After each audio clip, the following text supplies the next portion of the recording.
Broadcasting from the Concierge Landscape Studios and brought to you by Extreme Exteriors. This is Where You Live with Gene and Tony. And we're doing the twist. That's right. And we are also in a conversation right now on the line with John Eden, who is an attorney and principal of Levitt and Eden, a law firm that specifically deals with warranty and construction defect issues. John is also the current president of the Community Associations Institute. And, John, before we continue on with our discussion here, I also want to let our listeners know that we have a winner from last week who called in to receive the first of 12 special memberships in Community Association Institute. Her name is Hansina Bendel. And she is the treasurer of the Auburn South Homeowner Association. She said it's a self-managed association, so I think she's going to find that she's going to really enjoy the resources that are going to be available to her through CAI. So, Hansina, congratulations. You're going to be getting this membership very shortly. We'll give you further details. And this is the first of 12 of what the Community Associations Institute is calling the Marge Peterson Memorial Scholarship. Oh, and nice. John, can you just tell our listeners what that's about? Yes, Marge Peterson recently passed away, and on behalf of the Community Associations Institute, we wanted to honor her. Marge was one of the, I believe, the first female PCAM, professional association manager designation at CAI in the nation. Oh, man. I didn't know that, John. And she was also wasn't she the national president, too? And she's been national president, too, I believe. And she was very instrumental in starting our organization here in Minnesota and keeping it going and flourishing. And so we wanted to recognize her. That's a lovely honor. Yeah. So, Hansina, you have the first of what's going to be 12 scholarships that are going to be given away by CAI this year, and I think you're going to really enjoy that. Well, we're enjoying our conversation with you, John. We're talking about a court case in Florida. Folks, if you're just tuning in, we're talking about the Miranda Homes developer versus the Lakeview Reserve Association. And they had some concerns about what would be considered warranty issues. And you were telling us in the last segment, John, just some of the steps that are necessary to properly start any concerns that people had.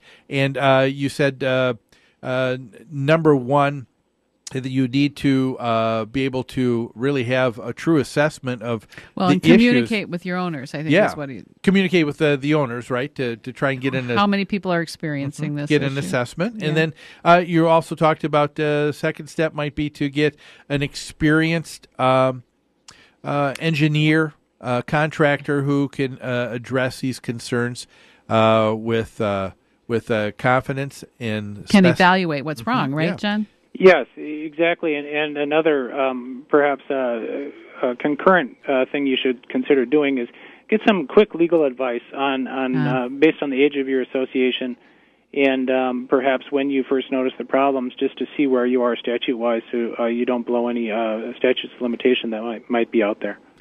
What was the crux of the disagreement or of this law, of this case in Florida? Can you kind of encapsulate that for us? Sure. I think what they were trying to do is extend the implied warranties of habitability and merchantability in Florida to grounds and drainage issues.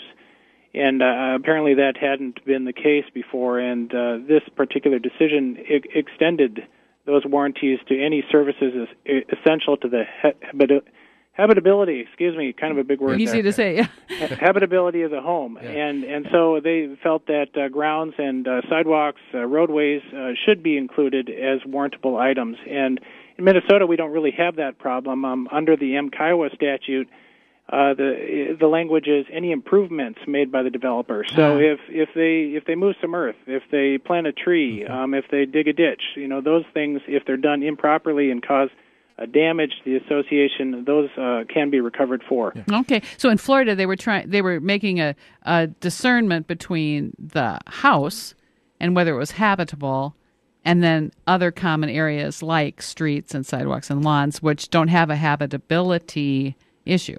Correct, and you can kind of see that distinction because habitability usually relates to living space and that sort of thing, and in Minnesota we don't use these implied warranties such as this for our defect cases. We have that in landlord-tenant law, but we have other implied warranties. Okay, and we do make that distinction in a separate warranty between the structure itself and the grounds. But under Kiowa, it's the whole project. Gotcha. Well, give our listeners too, John, just a little bit of an idea. When we talk about warranties, and then this is something specific, an implied warranty.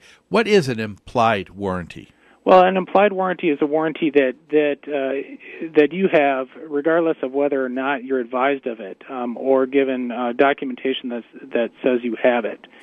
A lot of homeowners come to me and they say, "Well, my builder told me I had a 1-year warranty."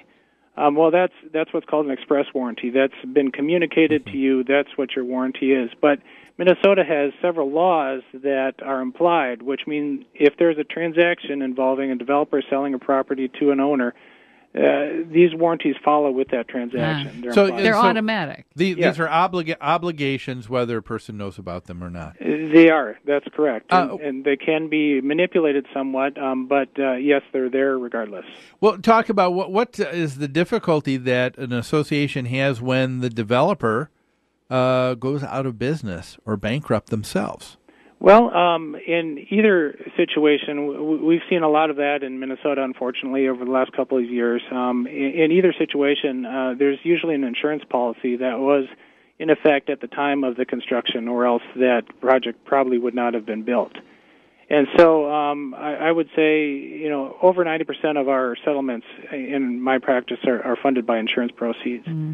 And so you still can bring a claim against that defunct party, and their insurance policy will provide an attorney and answer the complaint, and you will litigate it. So it's not a bar at all to recovering for a claim. Okay, but how do you? I'm guessing you need an attorney's services to identify the entity that went out of business and identify their insurance coverage. Is that right?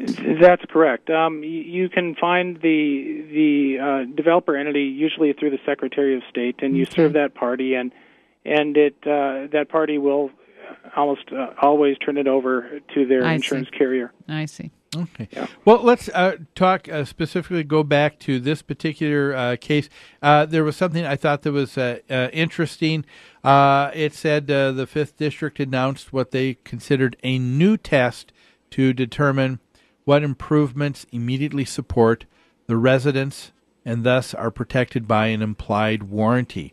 And they said if an improvement is providing a service essential to the habitability there we go again. Of the home, then implied warranties apply. So what we're talking about here is in Florida, there just wasn't the same kind of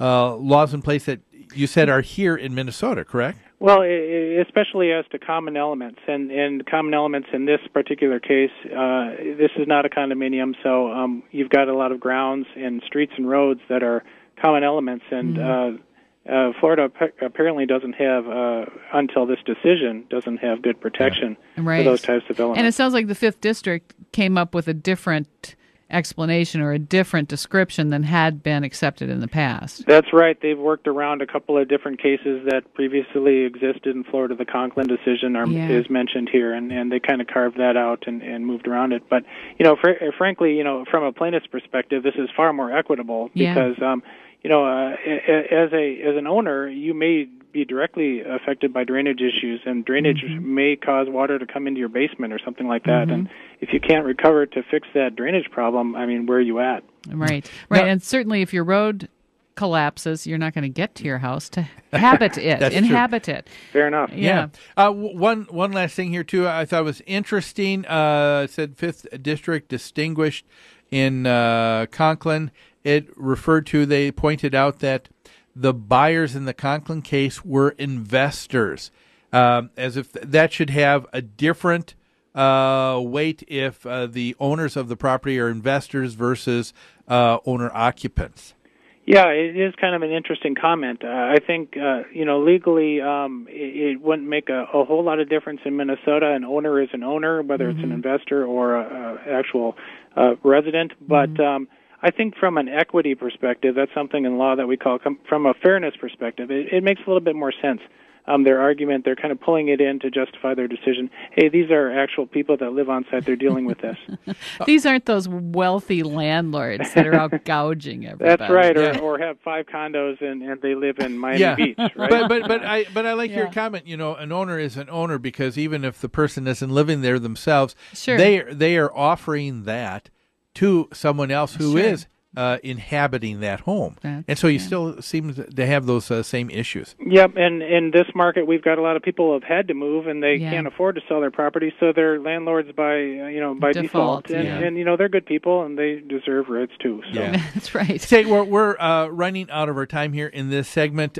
Just to kind of wrap things up here, John, if a homeowner association is listening now and they're saying, we have some concerns about possible warranty issue, construction defect, what are those first few steps, and how could they get a hold of you? Well, I can be found on the web at www.mncondodefects.com. That's minnesotacondodefects.com. And my email is jedin@mncondodefects.com. I'm always open for questions and for free consultations. Okay. But, going back to that initial question, the first few points, analyze, canvass your communities, talk to people, and see what your issues are. And then consider hiring a construction professional to analyze whether you've got a maintenance issue or an actual defect. And, early in the process, it doesn't cost a lot. In my case, it wouldn't cost you anything to contact an attorney and see what your legal rights are. Because you never know when you might inadvertently trip over a statute of limitation. And if you know and you've got some time, then you can relax and know that you can work on your issue. Perhaps contact the builder and work out a resolution short of a lawsuit. Okay, some good advice. John, thanks so much for taking some time to be on the show here with us today. Thank you. Folks, that's John Eden of Lebanon Eden, and also, as I mentioned, the president of the Community Association Institute. Yeah. Thank you. I got a little discombobulated there. Were you combobulated or were you discombobulated? I was discombobulated. Okay. I tell you what, but I am not discombobulated about going to this next break, which we need to do right now. Folks, when we come back, we're going to deal with that story, dealing with that chronic embezzler. Not once, but 9 times. What's up with that? More after these messages.